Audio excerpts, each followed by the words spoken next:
সুবিধাভোগী আওয়ামী পাচাটা কিছু সাংবাদিক ছিল, তাদের যোগসাজশে আমরা দেখছিলাম, বিশেষ করে 71 টেলিভিশন, সময় টেলিভিশন এবং ডিবিসি, এই তিনটি টেলিভিশনকে কীভাবে নিয়ন্ত্রণ করছিল আমাদের সামনে বসে এজেন্সিগুলো তাদের প্রচারিত খবরকে পরিবর্তন করে দিচ্ছিলেন, তাদের মতো করে খবর প্রচার করছিলেন এবং তাদেরকে নির্দেশনা দিচ্ছিলেন, বিশেষ করে এই তিনটা চ্যানেলকে নির্দেশনা দিচ্ছিলেন।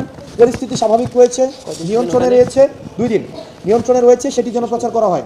এবং সেখানে বিশেষ করে ডিবিসি, 71 এবং সময় টেলিভিশন সেগুলোই প্রচার করছিল। সেদিন রাতে আমাদেরকে আবার বাধ্য করা হয় আমাদেরকে রাষ্ট্রীয় অতিথি ভবনে যেতে, যেটি সারা বাংলাদেশ দেখেছে যে আমরা রাষ্ট্রীয় অতিথি ভবনে গিয়েছি, কিন্তু এর আগের 1.5 দিন আমাদের উপর দিয়ে কী গিয়েছে সেটি সারা বাংলাদেশকে জানার কোনো সুযোগ দেওয়া হয়নি। আমরা সেদিন প্রেস কনফারেন্স করে, আমি বুথ করি সেদিন প্রেস কনফারেন্সের, অনেকেই আজকে হয়তো এখানে আছেন, অনেকেই নিশ্চয়ই এখানে আছেন।